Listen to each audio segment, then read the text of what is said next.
যারা মুত্তাকি হবে, আমলিয়াত হবে, ইমানদার যারা হবে, আল্লাহর রাজি খুশির উপরে যেই সমস্ত বান্দা থাকবে, আল্লাহ যার উপরে সন্তুষ্ট হবে, এই বান্দাগুলা কিয়ামতের দিনের কোনো বিভীষিকাময় দৃশ্য তারা দেখতে পাবে না।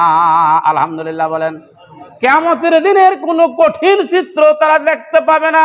50,000 বৎসর আরামের ঘরে তাদের চলে যাবে, 50,000 বৎসর খাওনের প্লেটে চলে যাবে।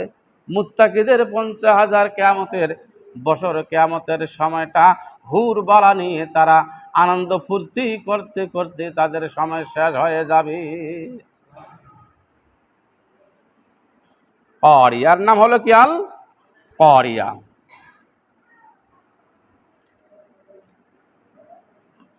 ফাম্মা মান সাকুলাত মাওয়াজিনুহু, আর যাদের সাকুলাত ভারী হবে, আমলের পাল্লা যাদের ভারী হবে, আলহামদুলিল্লাহ বলেন। মাওয়াজিনুহু শব্দটা মিজান থেকে আসছে। কি থেকে আসছে? ওয়াজনুন, মিজান। মিজান শব্দের অর্থ হলো দাড়ি পাল্লা। কি বলেন? মিজান শব্দের অর্থ কি? আরো জোরে বলেন। মিজান শব্দের অর্থ কি? দাড়ি পাল্লার মিছিলটার অভ্যাস করেন, সামনে লাগবে তো?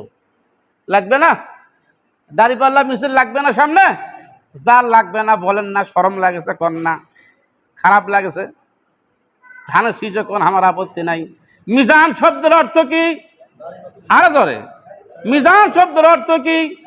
আল্লাহ সুবহানাহু ওয়া তাআলা এখানে ঘোষণা করলেন, ফাম্মা মান সাকুলাত মাওয়াজিনুহু, আমলের পাল্লা যাদের ভারী হবে, নেক আমল যাদের বেশি হবে, এরা কি হবে? ফাহুয়া ফি ঈশাতি রাদিয়া, আল্লাহ তাদেরকে রাজি খুশি করবেন, অর্থাৎ তারা তাদের রাজি খুশি জায়গা মতো তারা থাকবে, আল্লাহর জান্নাতে তারা চলে যাবে। আলহামদুলিল্লাহ বলেন। আমলের পাল্লা ভারী হবে কেমনে? আল্লাহ সুবহানাহু ওয়া তাআলা বলেন, ফামান ইয়ামাল মিসকালা যাররাতিন খায়রান ইয়ারা ওয়া মান ইয়ামাল মিসকালা যাররাতিন শাররান ইয়ারা। প্রত্যেকটি মানুষের আমল ছোট হোক এবং বড় হোক, সংক্ষেপ অর্থ করে দিচ্ছি, ছোট হোক এবং বড় হোক, প্রত্যেকটি বনি আদমের আমল, গুনাহ হোক আর নেকি হোক, তার সামনে হাজির করা হবে, একটাও বাদ যাবে না। ওয়া কুল্লু শাইইন আহসাইনাহু কিতাবা, আল্লাহ বলেন বান্দার প্রত্যেকটা আমল আমি লিখে লিখে, গুনে গুনে, আমি হিসাব করে করে আমি লিখে রেখেছি।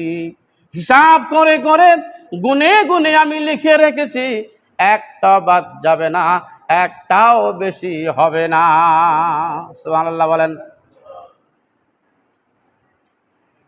আবু সাঈদ খুদরি রাদিয়াল্লাহু আনহু আল্লাহ রাসূলের পার্শ্বে বসা আছেন।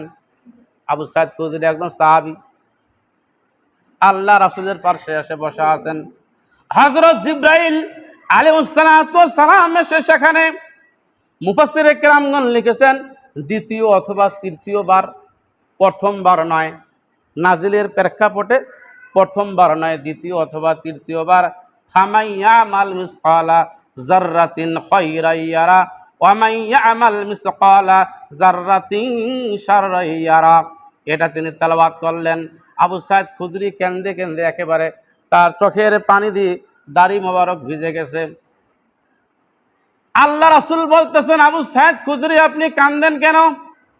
আবু সাঈদ খুদরি বলতেছে, ইয়া রাসূলুল্লাহ, ইয়া হাবিবাল্লাহ, জীবনে যত ছোট ছোট গুনাহ করেছি, এই হিসাব নিকাশ দেওয়ার আমি আবু সাঈদ খুদরির পক্ষে অসম্ভব হয়ে যাবে। আমি ধরায় খেলাম, আমি মারায় গেলাম। হাদিসটা ঠিক এইভাবে আসছে। আল্লাহ রাসূল সাল্লাল্লাহু আলাইহি ওয়াসাল্লাম বলতেছেন, কুল্লু আমাল ইবনুল আদম ইউদাফুল হাসানা বিআশরি আমসালিহা ইলা 700 দিফিন। কোন অন্তরে দুঃখ কষ্ট জায়গা দিও না, ব্যথা নিও না। আবু সাঈদ খুদরি প্রত্যেকটি বনি আদমের নেক আমল 10 থেকে শুরু করে 700 গুণ পর্যন্ত বান্দার আমল নামায় লিখিত করা হয়। এভাবে তার সওয়াবকে, তার ওজন বাড়িয়ে দেওয়া হয়। সুবহানাল্লাহ বলেন। এই যে আপনারা ওয়াজ শুনতেছেন, আপনাদের সওয়াব আছে না? এই সওয়াব কি সবার এক রকমের হবে নাকি? সবার এক রকমের হবে না। যার আলোচনা শ্রবণ করার আনুগত্য যত বেশি, তার তত বেশি সওয়াব হবে। আলহামদুলিল্লাহ বলেন। এইখানেই পার্থক্যটা হয়ে গেল। যারা গুরুত্ব সহকারে শ্রবণ করতেছেন তাদের আমলের সংখ্যা বেশি হবে, আর যারা ঘুমাছেন, ঝিমাইতেছেন, এদের আমল 10-এর বেশি হওয়ার সম্ভাবনা নাই। যেহেতু বনি আদম, তাহলে কমপক্ষে 10 আমল পাবেন। কত পাবেন? 700 গুণ পাবে কয়েকটা লোক যারা গুরুত্ব সহকারে আলোচনা শ্রবণ করে। এই সওয়াব বৃদ্ধি হওয়ার কারণে কিয়ামতের দিন তার অনেকগুলো সওয়াব হবে, আমলের পাল্লা ভারী হয়ে যাবে। আলহামদুলিল্লাহ বলেন। কোরআনও নাই, হাদিসও নাই যে বান্দার গুনাহ বৃদ্ধি করা হবে। গুনাহ বৃদ্ধি করার মতন কোনো সুযোগ, কোনো ক্ষমতা নেই। আলহামদুলিল্লাহ।